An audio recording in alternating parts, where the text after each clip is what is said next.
pues muy buenas tardes. Hola, Xochitl, buenas tardes. Y recordarles que estamos en lo que sería nuestro quinto Festival del Águila Real este año.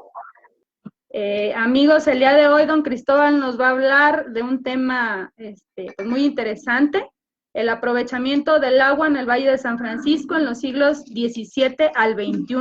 Muchas gracias por la presentación. Gracias al biólogo Ángel Frías, a ti por la amistad, por la confianza y por permitirme compartir algunos hallazgos en la historia del Valle de San Francisco en el tema del agua. Como tú lo señalaste, es la quinta ocasión que nos congrega el Águila Real en su festival, en su feria, pues que le ha dado realce al municipio de Villa de Reyes. Yo estoy participando en nombre y representación del Ayuntamiento de Villa de Reyes, para el cual colaboro. Espero atrapar su atención y lograr el propósito de sembrar interés por el cuidado de los recursos y la divulgación de los sucesos de esta tierra donde nos plantó la vida.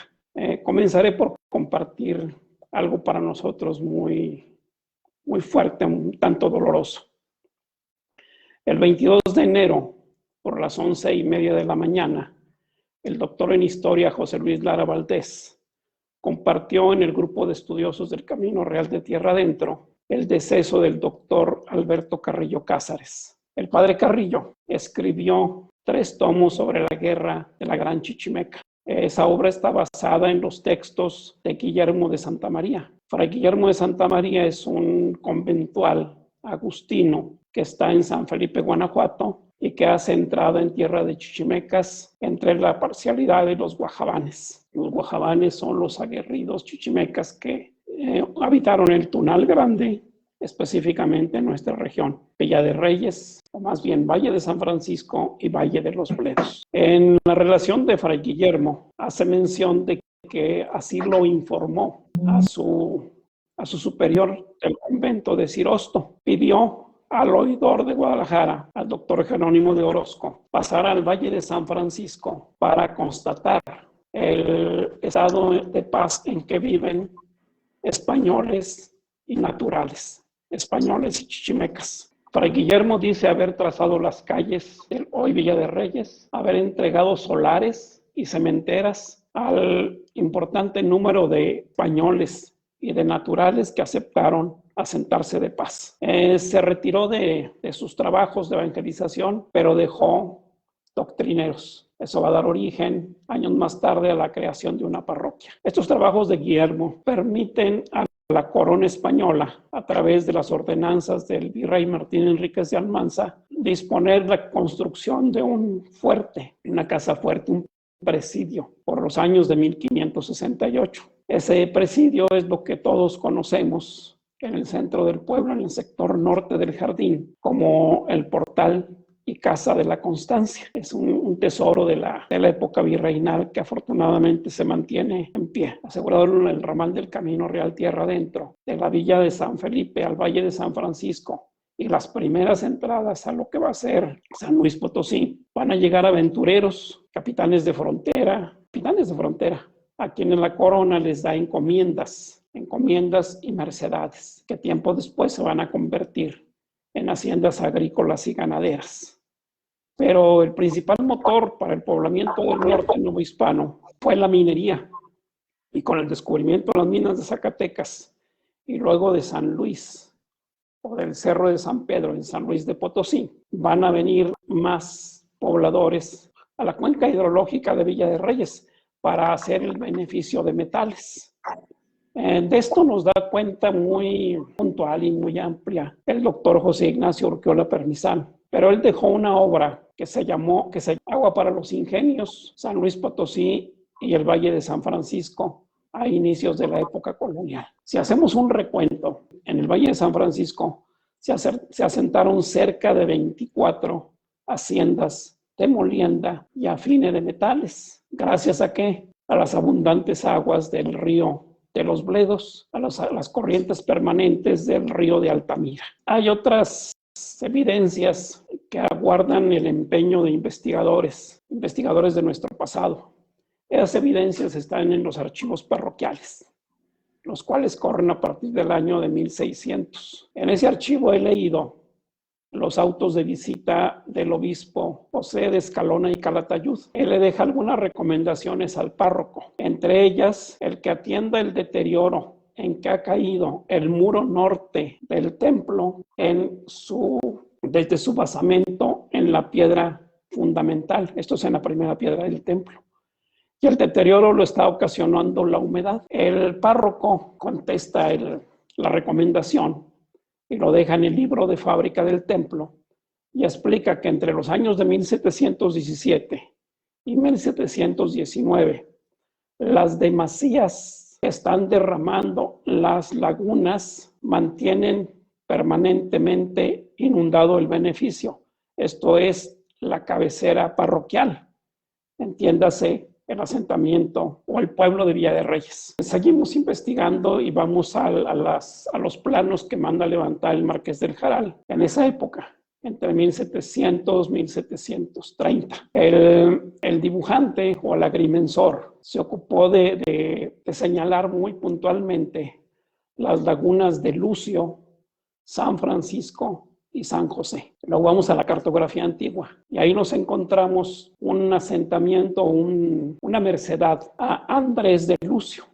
Esa mercedad se llama Lo de Lucio. Hoy en nuestros días se conoce como la ex hacienda de Lequeitio. Lucio en sus relaciones declara haber cultivado 20 caballerías de tierra con los derrames de la laguna anexa a su propiedad. Esas 20 caballerías representan cerca de 270 hectáreas. Y seguimos leyendo. Las aguas de la laguna de San Francisco van a quedar represadas por la cortina de San Francisco. Así se llamó así le llamaron a la cortina de la laguna de arriba. Todavía gentes que conservan la vida nos dan razón de cómo se llaman las cortinas y le llaman la laguna de arriba y la laguna de abajo. Y la cortina es la de San Francisco y la del Tequesquite. Esas dos conforman la presa que le llamamos de Villa de Reyes o de San Miguel. Y todavía encontramos a personas que viven en el hundido, nos comparten que ese asentamiento se conoció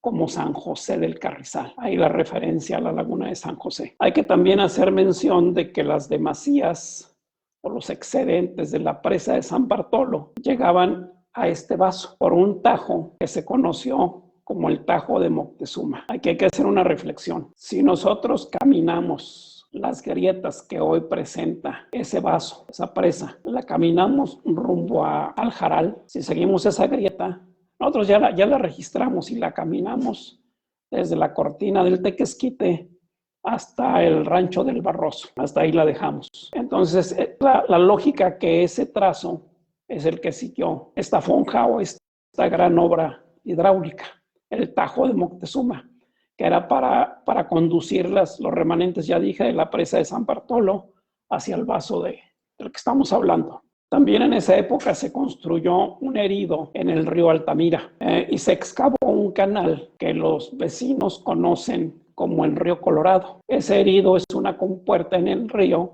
para llevar agua del río, ahí de la zona del Cuisillo, hoy las Rusias, hacia la laguna de abajo, o la laguna del Tequesquite, o la presa del Tequesquite. Los voy a hacer bolas con tantas menciones de nombres. Pero bueno, lo interesante de este canal es que está excavado de tal manera que sirve como canal de llamada y como canal de desfogue. Si tienes agua en abundancia en el río, lo puedes llevar a la presa, y si necesitas regar determinada zona de tierras de cultivo, pues por ahí lo extraes. Las principales compuertas de la presa se llamaron San Pedro y San Francisco.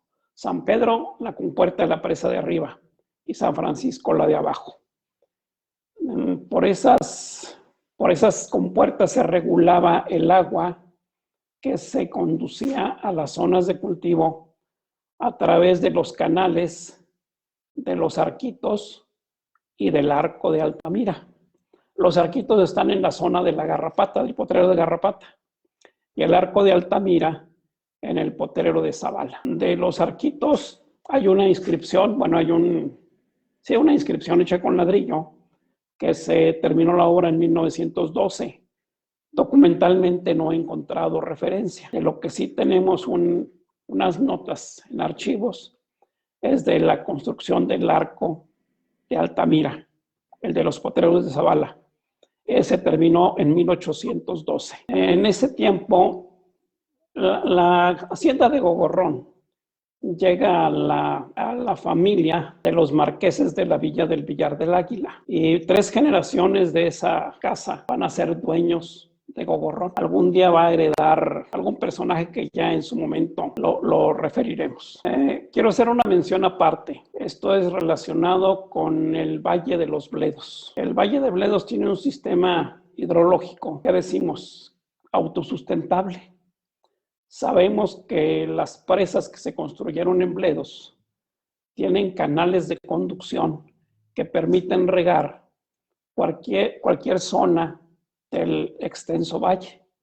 Si tenemos agua en Osespino o en Plan de San Luis o en Guadalupe o en Providencia, en fin, en cualquiera de las 5 presas que tiene Bledos, podemos regar cualquier zona del fondo de la hacienda de Bledos, gracias a un tanque regulador. Y esa zona fue muy rica gracias a los escurrimientos de la sierra. El río de los Bledos tiene una significación importantísima para el desarrollo de la minería del siglo XVII, porque gracias a esas aguas se van a asentar en Villa de Reyes las más grandes plantas de beneficio, de metales obviamente. Bledos, que va a procesar material extraído de Pinos, hoy municipio de Zacatecas, y va a procesar material mineral que se está extrayendo de Cerro de San Pedro. En algún momento es tan importante la producción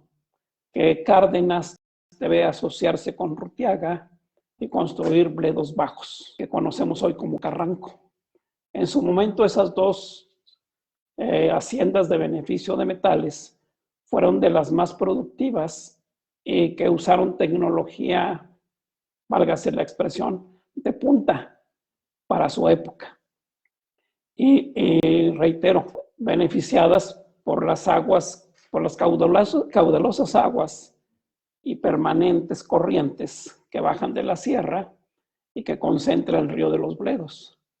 Aguas abajo se va a construir la hacienda de Juan de Zavala, La Ventilla, y más adelante, en la zona de hoy Electra, a orilla del río de Altamira, ahí va a haber otro gran molino de metales con 17 hornos de fundición que también fueron propiedad de Juan de Zavala, el gran benefactor de San Luis. Si recordamos o si sabemos que por Juan de Zavala los jesuitas tuvieron convento y colegio, y los juaninos tuvieron convento, hospital y templo, gracias a las donaciones que le hizo a esas 2 órdenes religiosas. Y sus grandes capitales los obtuvo del Valle de San Francisco. ¿De dónde? Del beneficio que le daba la molienda de metales, hecha por con fuerza motriz generada por la corriente de agua del río de Altamira en esa zona, pero con su principal efluente, el río de los Bledos. Vamos a regresar al archivo parroquial para compartirles una nota que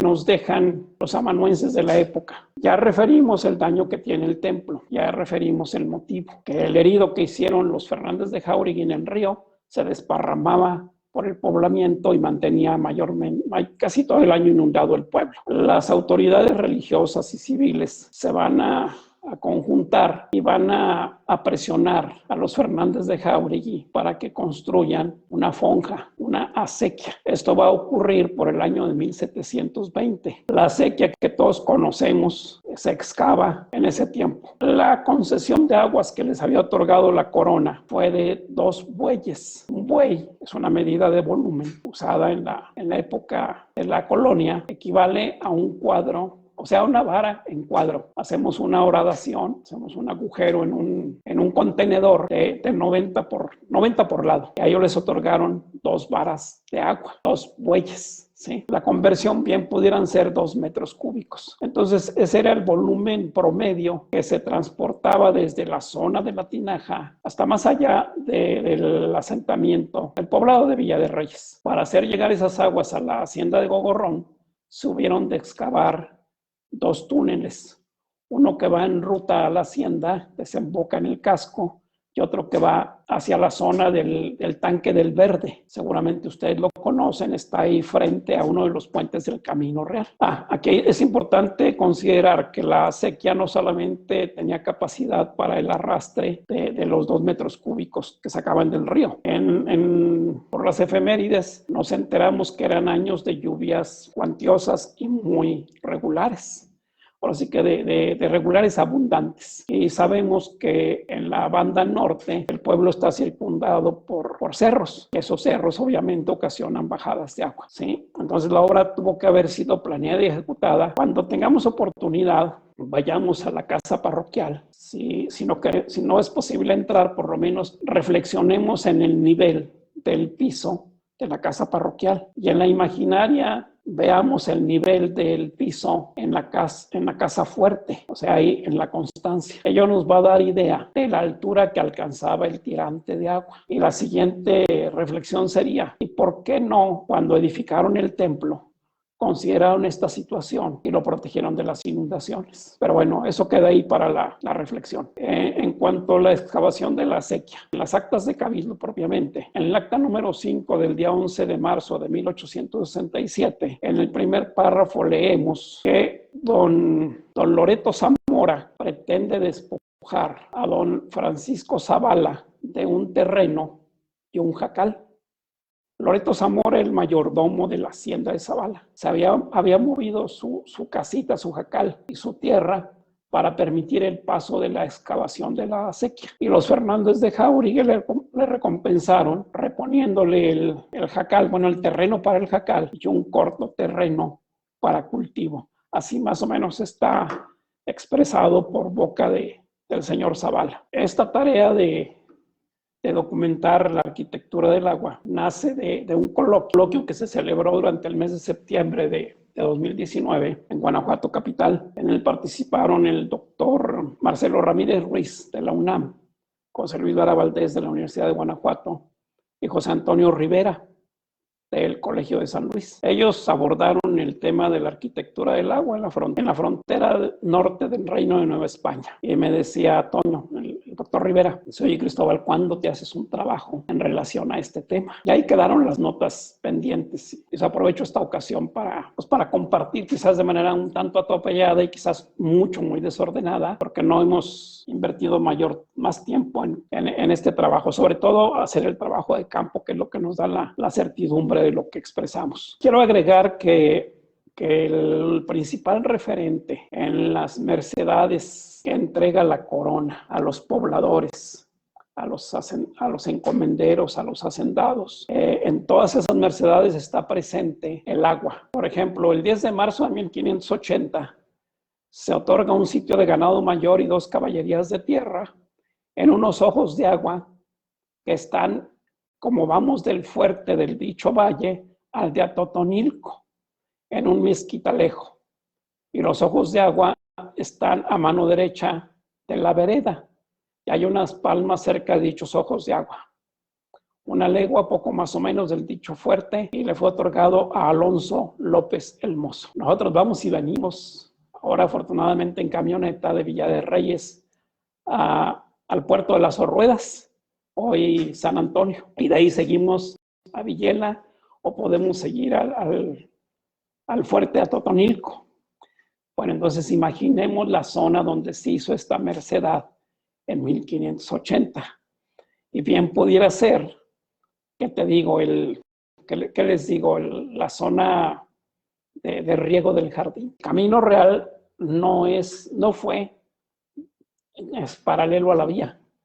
Era tierras más abajo, donde hoy están los límites de la escritura de Pronapade. Justamente ahí pasaba el polígono de Pronapade, justamente ahí pasaba el Camino Real. Otra referencia, el 20 de mayo de 1573, un sitio de ganado mayor y 2 caballeros de tierra a Juan Hurtado, más acá de Guapana, en unos ojos de agua que están cerca de las Tunas Mansas y cerca del arroyo que sale de la sierra. Tú que caminas el Parque Nacional Gogorrón-Xochitl, conoces la zona de Guadiana y seguramente ya tienes referencia del Cerrito del Aplastado.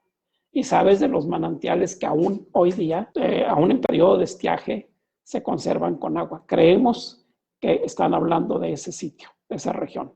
Ya nomás voy a hacer otra referencia, es el acta de posesión al capitán Pedro de Rivas. Esto se firma ya muy tarde, el 27 de marzo de 1685. A él le dan posesión de tierras, aguas y montes en el puesto que llaman San Francisco, que antiguamente se dice haber estado poblado de indios, y donde están unas ruinas de casas y unas piedras movedizas cuadradas, y mucho monte de mezquites y nopalera. Y adelante un cerrito que parece hecho de piedra a mano, a modo de fuerte. ¿Acaso estaremos en la zona que excavó la doctora Beatriz Braniff, la doctora en arqueología? Tú has leído su obra. Hace 280 años, y la llamó Electra. Ahí donde la hidroeléctrica que construyó Enrique Zavala en 1909 y que inició operaciones el 16 de septiembre de 1910. Pues nos hicieron favor de pasar encima las vías del tren, terminando por destruir esos asentamientos de lo que dio cuenta Braniff. Y tú que leíste la obra, me ayudarás a compartir que Braniff dice haber registrado ahí asentamientos toltecas, teotihuacanos y obviamente los chichimecas, y establece los periodos de ocupación. En fin, pero el progreso nos atropelló. Cuando niño platicaba con mi abuela, y ella me decía que su Marianita, o sea, su abuela Marianita, que sería mi no es cierto, es mi tatarabuela. Le decía que Villa de Reyes era tierra de condes y marqueses. Como escuincle no registré lo que me decía. Y también en la panadería de mi padre escuchaba pláticas del conde de Zavala, del conde de Jaral, de los marqueses de Gogorrón, de los dueños de bledos que eran gobernadores o gobernantes en la Ciudad de México. Y pues no capiscaba, para ser muy coloquial y romper un poquito el formulismo, ¿verdad? Y también escuché relatos de los tesoros escondidos en el Picacho de Bernalejo, en el juego de barras, en la majada del Indio en Bledos, en los cimientos de la troje del tanque del rodeo, también en Bledos, y en la boca de Santiago. Cuando elegí las notas para esta plática, me dije de cuánta historia me privé por no ponerle atención a mi abuela. Quizás hubiese sido menos complicado poner orden a estas ideas que ahora comparto. Vamos a platicar un poco de don Juan Antonio de Urrutia y Arana Pérez Esauriz, el tercer marqués de la Villa del Villar del Águila. Este personaje heredó de su tío sus bienes y sus títulos. Voy a omitir fechas porque es más pesado, pero bien. Él fue capitán de caballos corazas durante el motín por escasez de maíz en la Ciudad de México. Luego fue nombrado alcalde mayor de la Alameda, que pareciera no decir mucho el título, pero leyendo nos enteramos que era un nombramiento muy apreciado. También fue designado obrero mayor y diputado de propios. Fue regidor de la Ciudad de México, mayordomo de la fábrica del Santísimo Sacramento. Aquí me quiero detener un poquito. En documentos parroquiales nos encontramos que Pedro Meneso fue mayordomo de fábrica del Templo del Valle de San Francisco. Esto en 1808. Y luego nos vamos a encontrar en 1810 a Pedro Meneso llamando a la puerta de la casa de la Hacienda de Bledos para llevarle la noticia a Félix María Calleja del levantamiento del cura Hidalgo en Dolores. Nada que ver Pedro Meneso con el marqués de la Villa del Villar del Águila, pero sí nos sirve para ejemplificar cuál es la función del mayordomo de fábrica. ¿Sí? Para también hacer justicia mayor, y para 1725 lo encontramos acompañando a las monjas capuchinas en la fundación de su convento en la ciudad de Querétaro. Ahí se encontraba, en esa congregación se encontraba la sobrina de su esposa, de María Josefa, Paula Guerrero, Dávila Moctezuma, Fernández de Urrutia y Arana. Tiene como 20 apellidos. Es un nombre muy largo, pero no tan largo como la fortuna que tenía en oro la señora. La leyenda cuenta que algún día se envenena en las aguas de Querétaro, se vuelven tóxicas por 1726.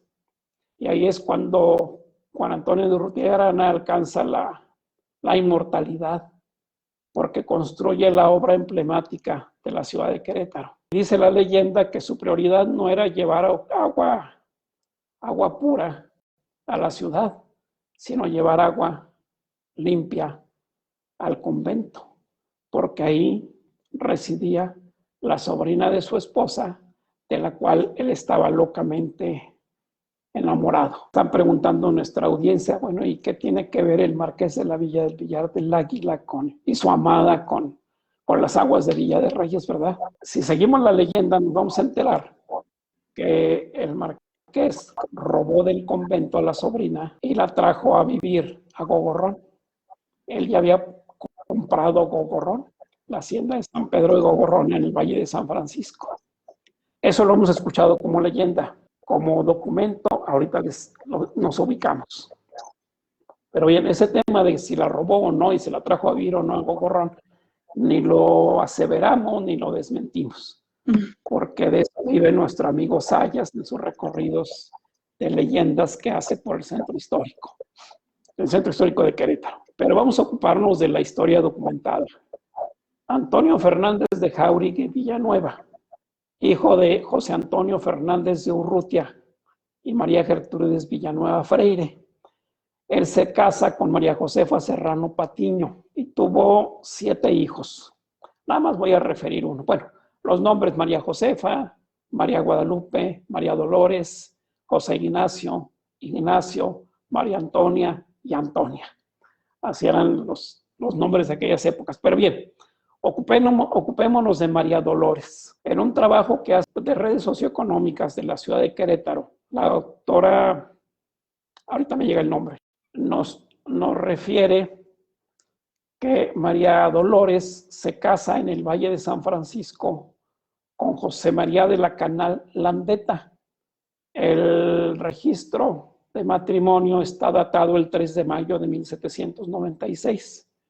Documento que ya tuvimos a la vista. Esto nos da testimonio de que la familia de Juan Antonio Fernández de Jáuregui Villanueva vivió en Gogorrón, a grado tal que una de sus hijas se casa ahí. Entonces ahí tenemos ya la segunda generación de esa casa en posesión de Gogorrón. Y finalmente María Dolores va a ser la heredera y de ella va a pasar a su hija la propiedad. Juan Antonio muere el 14 de enero de 1820. Alcanzó a ver concluida la obra del Arco de Altamira. Y su esposa, Josefa Serrano, muere en 1821. Aun cuando mueren en Gogorrón, son sepultados en el convento de Capuchinas en la ciudad de Querétaro. Lo que llama la atención es que fueron amortajados con el hábito de San Francisco. José María Lacanal Landeta, que es el yerno de Juan Antonio Fernández de Jáuregui, habitualló, como lo decimos, entregó a las tropas insurgentes de Querétaro cebo, pieles, carne proveniente de las propiedades que tenía su suegro en San Luis Potosí, en Aguascalientes, en San Miguel de Allende, en Pinos, en Valparaíso, en Charcas, en Fresnillo, pero especialmente en el Valle de San Francisco, en su hacienda de Gogorrón. Eso está relacionado, está referido y ya hay registro en archivos de ese suceso. También encontramos que Manuel Samaniego del Castillo se casa con Catalina de la Canal y Jáuregui. Ellos son unos comerciantes importantísimos en la ciudad de Querétaro. Vivieron en el portal Samaniego, que está en el primer cuadro, bueno, le llaman en ese tiempo la Plaza Mayor, que fue uno de los bienes que heredó de su suegro. Catalina de la Canal la encontramos también en varias citas de los archivos municipales. A ella y a su esposo se les va a venir abajo la fortuna que heredaron y finalmente hipotecan sus bienes para garantizar un préstamo, el cual no pudieron cubrir. Y la hipoteca la va a comprar Felipe Muriedas. Muriedas va a llegar a Villa de Reyes por 1884-86 y empieza a reactivar la hacienda de Gogorrón con toda la infraestructura que ya nos quedó más o menos claro que se tenía para esos tiempos. A Muriedas le toca en suerte que el ferrocarril empieza a prestar servicio en septiembre de 1888. Ello le va a dar movilidad y le va a hacer más rentable la comercialización de la producción de la hacienda. Va a construir una fábrica de textiles, la cual en su origen la mueve por fuerza motriz y pues sigue progresando. Muriedas va a fallecer en 1906. Sus propiedades van a pasar a manos de su hija y como administrador, el yerno. El yerno empieza a no ser muy eficaz como administrador, por lo cual decide la hija fundar la sociedad Felipe Muriedas y sucesores, para de alguna manera no dejar a manos libres a su esposo, que empezaba a dilapidar la fortuna. De alguna manera se componen las cosas. Ya Enrique Zavala Recalde decide invertir sus capitales en el alumbramiento de unos pozos artesianos. Había afloramiento de agua brotante. Entonces la lógica es que si perforas, el caudal va a aumentar.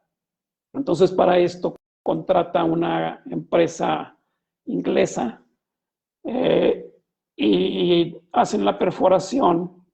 Está documentado en los reportes de las perforaciones, se refieren 18 pozos. Platicando con vecinos de Gogorrón y Villa de Reyes, hemos logrado contabilizar 25 y en otros casos 26 pozos. Pero el reporte de la compañía solamente incluye 18, de los cuales hay 2 que no aportaron caudal de agua.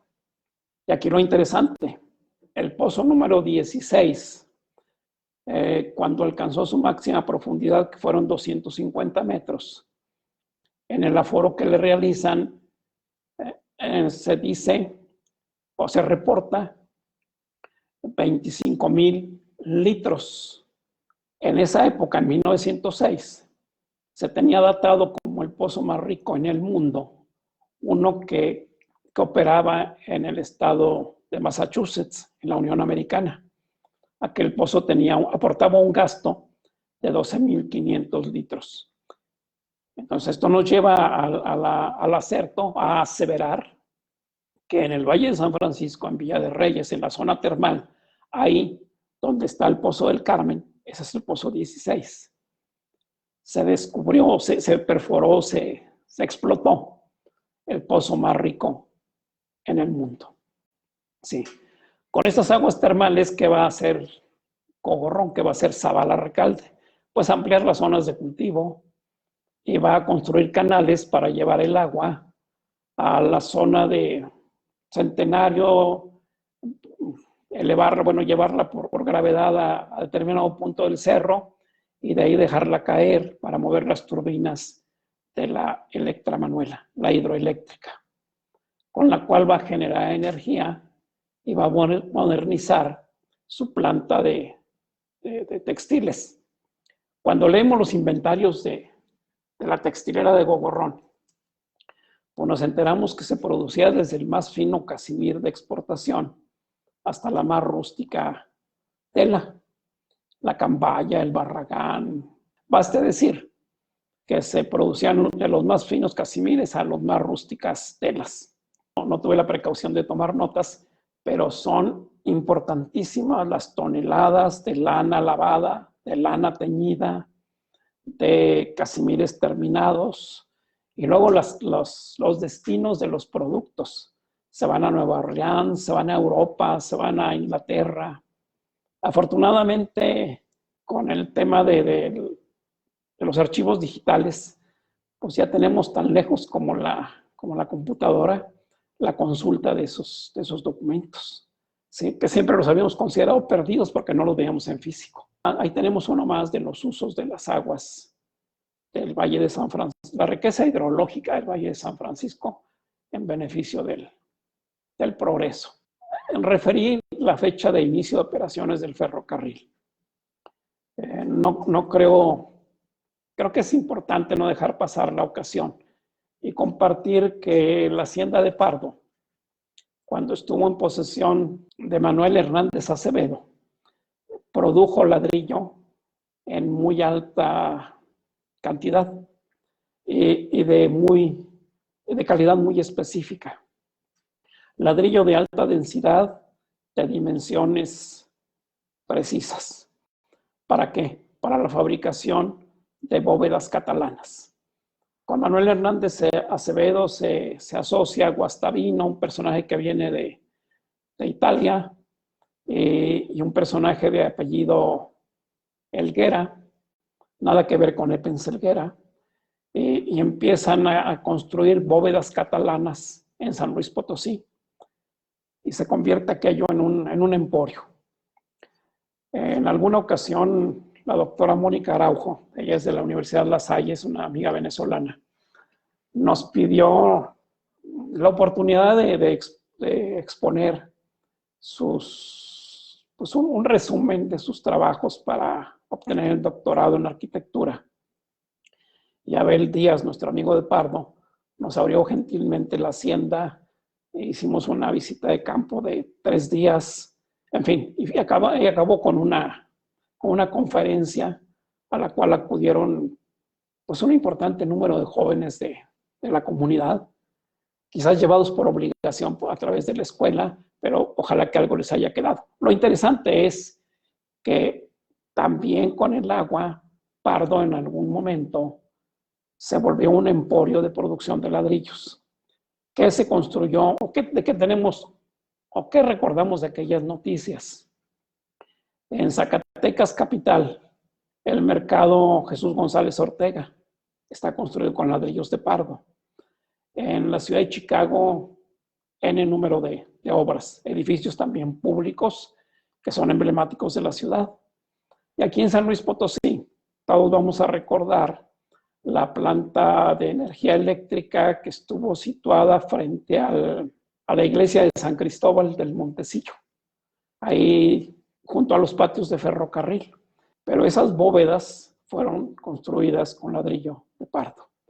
Es una de las contribuciones o una de las presencias que deja Pardo en la arquitectura.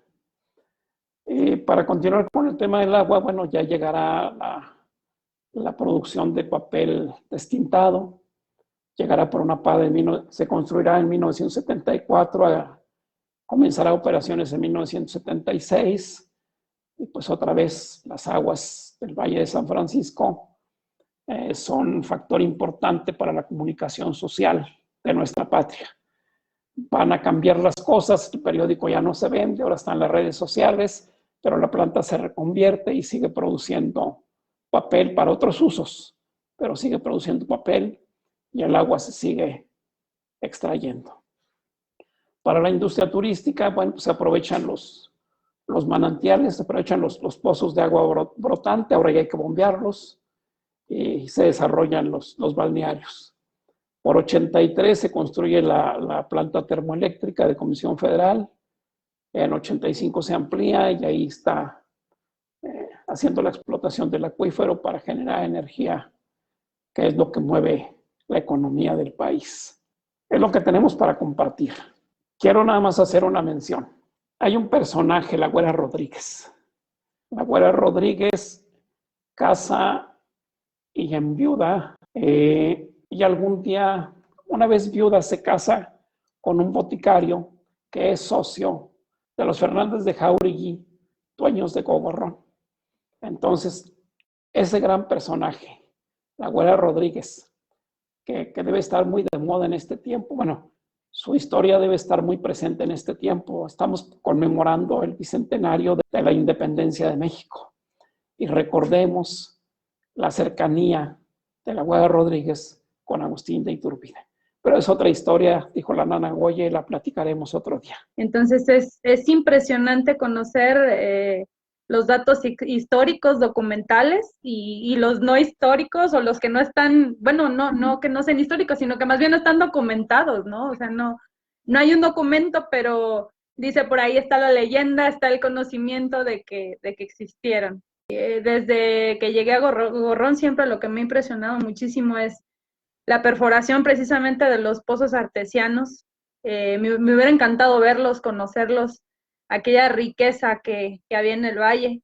Decíamos que nos ha acotado gente de las comunidades, que sus papás, sus abuelitos antes bastaba con salir a unos cuantos metros de la localidad y encontraban manantiales donde se hacían fines de semana, donde podían meterse a nadar, donde encontraban peces extraños. Nos cuentan unas leyendas para usted de parte del señor Marco Antonio Magaña. Le manda por ahí saludos. También de parte de Paco Rocha, Gus Ortiz, Elizabeth Rivera, Ángela Vanessa, Raúl Padilla Calderón, Francisco Sánchez, la saludo afectuosamente, y Jorge Sánchez. Está saludando la buena, la bióloga Shail.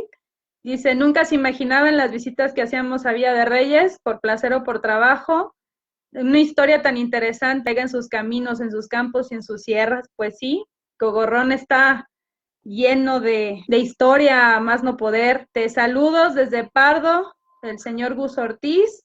Eduardo Rocha lo vuelve a saludar. Marco Antonio dice, amigo Cristóbal, esperamos que publique un libro con los datos relevantes del Valle de San Francisco. Gracias por su aportación. Y nos dice Gus Ortiz, no sé si sea pregunta, ¿la Alcolera? ¿Le suena algo de eso? Claro que sí, la Alcolera es un predio. Matías Pardo Matías Pardo es el notario del rey. Es uno de los escribanos que se desempeñan en San Luis, Minas de Potosí. Y él le compra a 4 personajes las tierras que hoy conocemos como Pardo, la hacienda de Pardo. En la época de la bonanza del mezcal, Pardo contó con el Negrital, el Cascarero y la Alcolera. La Alcolera es el predio que es propiedad de nuestro amigo Gus. Y de eso necesitaría hacer un compendio, pero le comparto así a bote pronto que encontré en el archivo una denuncia porque roban parte de los implementos de la caldera que se usa para cocer las piñas del maguey. Y si no me equivoco, también hay alguna estadística de la producción, estoy cierto, del Negrital y el Cascarero. Habría que revisar si también aparece algo de la Alcolera. Dentro de las tierras de Pardo estuvo lo que hoy conocemos como la hacienda de los Arriates. Los Arriates, la comunidad que hoy conocemos como las Enramadas. Las Enramadas pertenecían al municipio de Villa de Reyes, específicamente eran tierras de Pardo. Algún día desagregan para darle, cuando fundan el municipio de Zaragoza, le señalan las Enramadas como parte de las comunidades que lo conforman. No sé en qué momento, no he leído todavía, en qué momento deja de pertenecer a Zaragoza y pasa a Santa María del Río. Nos pregunta Eduardo Rocha, ¿qué podría decirnos acerca de las famosas trojas? En la zona de Electra Manuela estuvo la hacienda o el casco de la hacienda de Juan de Zavala. También sabemos por documentos que la que conocemos hoy como Casa del Campesino o Casa de Calleja fue propiedad de Juan de Zavala, al igual que el edificio contiguo, o sea, frente a la Casa del Campesino. Y esas trojas eran los graneros de la hacienda de Juan de Zavala. Este personaje es dueño de grandes extensiones en el Valle de San Francisco. Cuando leemos San Bartolo, bueno, leemos la hacienda de San Bartolo, la hacienda misma del Jaral, las tierras que Armenta le vende a Andrés de Berrio y luego hereda Miguel de Berrio, alguna vez fueron posesión de Juan de Zavala. En la zona de Lequeitio todavía hay un predio grande que se identifica como Zavala. Pero les dejo esto. En el año de 1634, el obispo michoacano, no me llegó el nombre, hace un asiento en el libro de diezmos, en donde señala que Juan de Zavala ha pagado en ese año 10,000 cabezas de ganado mayor por diezmo. Y hace una anotación, es uno de los pocos que pagan, porque otros no cumplen. La reflexión, ¿cuánta tierra tenía Juan de Zavala que podía pastar? ¿Cuántas cabezas de ganado para pagar por diezmo 10,000 cabezas? Ahí seguimos entendiendo que Juan de Zavala es un personaje, ¿qué podríamos decir? Ecuánime, o tan rico que no tenía en qué invertir. Porque si seguimos hurgando en su vida, nos lo encontramos que cuando algún día se impone el hábito de juanino. O sea, no solamente trae a los juaninos a San Luis, no solamente les construye su hospital, su convento y su templo. No, también él es lego, también es hermano de la orden. Algún día va a renunciar al hábito y va a comprar la vara de alguacil de la Ciudad de México. Recordemos que los puestos en la época del virreinato se compran. Sí. Entonces, él tiene el suficiente capital, hablemos más coloquiales, tiene la suficiente lana para comprar la vara de alguacil. ¿Qué es el alguacil en la estructura organizativa de aquellos años? Pues es un personaje con mando público, un personaje que corrige, que tiene el poder y lo ejerce en público. Como también hay otros personajes de Bledos, por ejemplo, el personaje que le va a donar a los carmelitas la huerta de la alfalfa. La huerta de la alfalfa es nuestra alameda central y este hombre le regala a los carmelitas esa huerta. También es un personaje inmensamente rico. Le compra al rey el puesto de regidor perpetuo. Al rey hay que pagarle un billete para que te dé el nombramiento de regidor perpetuo. Nombre, pero él es el que construye el retablo de la capilla, bueno, de la ahora parroquia de la hacienda de Bledos. Y lo conocemos, una joya del barroco. Sí. Él hace el enmaderamiento del templo, él construye el retablo, manda a construir el retablo, Villanueva Velasco, Francisco Villanueva Velasco. Cristóbal, de parte de Ulises Magdaleno. Dice, buenas tardes, don Cristóbal. ¿Hay algún dato del clima, tipo y tamaño de vegetación antes de la explotación ganadera de las haciendas? Seguramente, pero no lo he leído. No lo he visto. Yo tengo una percepción, y la voy a compartir, muy particular.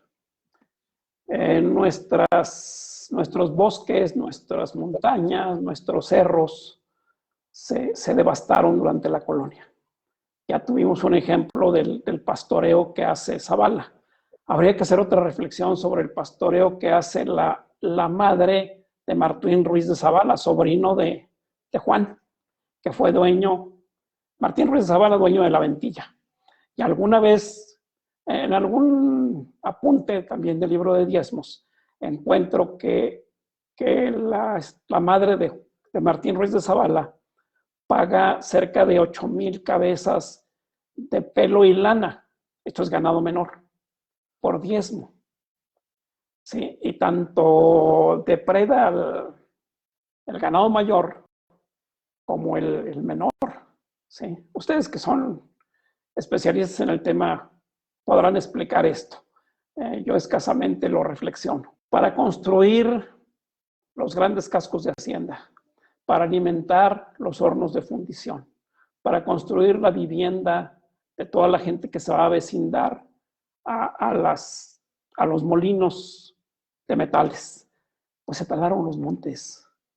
Para alimentar toda esa población flotante se desarrolló la ganadería y la ganadería de forestón. Y luego se van a hacer la reconversión del beneficio de metales a la agricultura y a la producción de vino mezcal. leemos y nos llena de emoción y de orgullo. Ay, los mezcales de la hacienda de Jesús María ganan concursos a nivel continente americano. En Nueva Orleans, no recuerdo la cita, pero alguna vez llevan los mezcales de Jesús María y obtienen el primer lugar por su calidad, etcétera, etcétera, en Nueva Orleans. Y otra vez van a París. Cabrera Lacabex, pues ganó el primer premio, pero ¿cuánto deforestamos nuestra región para eso? ¿Sí? La producción del vino mezcal, y si no se hace una explotación racional y se hace el repoblamiento, ¿a dónde nos lleva? En mis años de juventud, de niñez, me tocó ver todavía los montes poblados de maguey, de nopal, de mezquite, y hoy mejor ya ni les sigo. De hecho, acaba de entrar por ahí una pregunta ahorita que dice si nos podría comentar cómo era la presa del Hundido o del Refugio. En el curso de la plática referimos las lagunas de San Francisco y la laguna de San José, que esas son las fuentes que sirvieron para llenar el vaso de la cortina de San Francisco y la cortina del Tequesquite, que en su conjunto conocemos como Laguna del Refugio, como presa de San Miguel, como presa de Villa de Reyes, porque cuando platicamos con la gente así las identifican. Y ya nos quedó una referencia de la época en que se construye la cortina. Recordemos que en 1717-19 Villa de Reyes se mantenía casi siempre inundado. ¿Sí? Al menos es lo que en libros tenemos registrado. Platicando con los ejidatarios, nos dicen que el vaso de la presa de arriba es de 477 hectáreas. Es el único dato que he encontrado. He tratado de saber cuántas hectáreas comprende el vaso de la cortina de abajo. Ahí fluctúa demasiado. Hay quien dice que son 220, hay quien dice que son 70 hectáreas, en fin. No lo podemos, no podemos emitir un dato hasta no tener otra forma de corroborar. Esa presa se mantuvo en operación, o más bien esa presa mantenía una recarga regular hasta el año de 1968-72. Casi siempre la presa se llenaba. Lo digo por las faenas. Es que he encontrado el número de ejidatarios que van a la faena, a la presa, para retener el agua. En razón de las faenas que hacemos, nos van a asignar el volumen de agua para regar nuestras parcelas. O en razón del agua acumulada, se van a abrir al cultivo de otros ciclos, determinados potreros. Tengo muy presente cuando se abre el chivato para siembra de trigo, granadillas, en fin. Afortunadamente de eso hay documentos.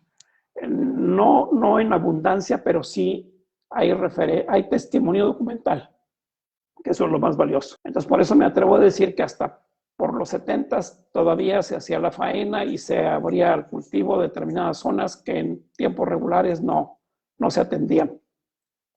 En cuanto a la cortina de la presa, en 1976 sufrimos una inundación. Cayeron unas culebras, le llamamos culebras en la región, unas trombas, y bajó una cantidad exorbitante de agua. Estuvimos inundados en el mes de julio, por medio mes, entre el 12 y el 16. El tirante de agua en el jardín rebasaba el metro. Nosotros parados en el jardín teníamos el agua, válgase la expresión, arriba del ombligo. Entonces imaginemos en las zonas bajas hasta dónde alcanzó su nivel máximo el agua. Y en ese momento, esto es importante que lo sepamos, funcionarios de Pronapade, buscando proteger la seguridad, la integridad del pueblo de Villa de Reyes, interactuaron con la directiva ejidal y decidieron cortar la cortina de la presa. Sí. Estos amigos de Poronapade iban llegando a nuestra región, desconocían el manejo de las aguas de nuestra zona. Entraron en pánico.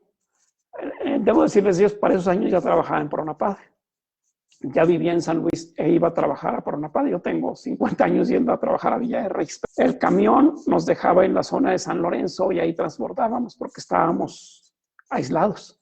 Se cayeron los puentes de San Lorenzo, se cortó la carretera en Guadalupe, ahí en la zona de Lequeitio, porque son las bajadas de agua de la presa de San Bartolo. Hace rato referimos el canal de Moctezuma. Pero bueno, la pregunta va en concreto. ¿Cuándo se destruyó o cuándo se perdió el bordo? La cortina se cortó en 1976. El tema de las grietas. Sabemos que en otros estados, ahora sí como cuando queremos citar algo y no queremos ofender, en otra ciudad, en otro tiempo, con otras personas, se construyen ollas de agua, obras que están encausadas o enfocadas a recargar el acuífero. Las ollas de agua ya las tenemos. Las grietas de la presa del refugio son la recarga natural del acuífero. Otra reflexión, otro punto de vista muy particular. Reitero, yo desde 1974 fui a trabajar a Poronapade. Cuando se tendió el pavimento de la carretera de acceso, veíamos el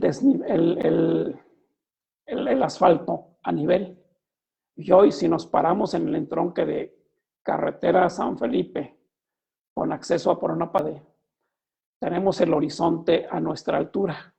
Yo estoy chaparro, pero por lo menos 1,70 m sí tengo de horizonte. Es lo que se ha hundido el terreno. La subsidencia por la nula recarga del acuífero ocasionó el asentamiento de las cavernas, ocasionó la subsidencia. He platicado con muchos amigos agricultores y les digo que por qué no empujar la reconstrucción de la cortina de la presa de San Miguel. Es que ¿qué vas a regar con eso? No es lo que riegues, es la vida que le vas a garantizar a tus nietos o a tus descendientes que todavía no llegan. Voy a tocar un tema muy fuerte. Villa de Reyes consume aguas fósiles, aguas tóxicas. Las justificaciones o los aspectos técnicos que los den los científicos, pero la sociedad somos testigos del daño. ¿Cuántos enfermos de cáncer? ¿Cuántos crónicos degenerativos con problemas renales? ¿Por qué? Por esas aguas fósiles que nos están envenenando. Es un punto de vista sin tener autoridad, ni moral, ni académica para emitir. Mas, sin embargo, yo creo que la recarga del acuífero a mediano o largo plazo puede ser remedio a estos daños que está sufriendo la población de Villa de Reyes. Tema muy fuerte espinoso. Y controversial, sí, muy espinoso. La situación del agua que a nivel, pues yo creo que internacional, ¿no? Es un tema bien delicado, pero particularmente en el Valle de San Francisco, pues vemos cómo efectivamente el aprovechamiento, el exceso en el aprovechamiento no se termina. Tenemos por ahí la termoeléctrica, sigue la Poronapade y ahora la instalación de viveros de parte del lado de San Felipe, pero que a final de cuentas siguen aprovechando el agua de acá del valle, ¿no? Derivando en que el manto acuífero cada vez vaya más para abajo. Es que es algo que venimos. A mí me ha tocado en suerte trabajar en el servicio público, pues ya durante un muy largo periodo. Y en 95 levantamos un censo de los aprovechamientos del acuífero 126 y de los que están en el 1. Recordemos que solamente cruzamos el límite de estados y cambiamos de acuífero. Y desde el 95 el 126 está en veda y en el 1 se siguen otorgando permisos de explotación. Y nuestra cuenca está conectada y nuestra cuenca deriva a la del Tangamanca. A este respecto, voy a comentar una indiscreción. Hace un año estuvimos cerca de un grupo de amigos. Llevan años trabajando la cuenca hidrológica de la Independencia, así le llaman ellos, a la que tiene sede en Dolores Hidalgo. Abarca León, Salamanca, San Miguel de Allende, parte de Querétaro, San Felipe, Guanajuato. Y curiosamente no estamos incluidos en esa cuenca. Tiene una declaratoria de que está siniestrada, que representa un riesgo muy, muy grande. Andrés Barreda Marín es el líder de ese proyecto. Hubo un Toxitour en el cual participaron cerca de 40 personas venidas de diversos países del mundo a constatar la problemática que esto representa. No logramos hacer que incluyeran a Villa de Reyes en el tema. Y otra vez la pandemia ha detenido muchas cosas, pero tenemos en suerte de que un hijo de Villa de Reyes trabaja para CONACYT y ojalá que cuando esto se pueda volver a mover, pues los que me escuchan de Villa de Reyes y los que no lo son, que también viven en la ciudad capital, muestren interés y se sumen a estos esfuerzos. Si no ponemos remedio, no sabemos qué puede hacer de nuestra región. Venimos a caer tema de la conservación, ¿no? De lo importante que es la conservación de nuestro medio ambiente. En este caso, pues estamos aquí por causa de hacerle festejo a nuestra especie emblemática, al águila real, pero también debemos de recordar que ella no estaría presente en el valle si no existiera riqueza y que si termina por acabarse todo eso que hay ahí, pues ella también se va a ir, ¿no? Dice por ahí el biólogo, el águila es nuestro indicador de la salud de ese valle. Mientras ella está presente, aún hay mucho que conservar ahí y por qué está. Pues ya no hay más preguntas por ahí, don Cristóbal. Le agradezco nuevamente que esté por aquí con nosotros. Te queda por ahí el llamado, ¿no? A que esas personas que pueden ayudarnos a hacer el llamado a la conservación, pues nos puedan ayudar. ¿Quedó por ahí alguna pregunta? Pueden hacerla llegar al correo de Gogorrón, correo electrónico que es gogorron@hotmail.com. Muchas gracias a nuestros amigos que estuvieron por ahí conectados. Pues muchas gracias, don Cristóbal. Como siempre, en la orden, Xochitl. Muchas gracias.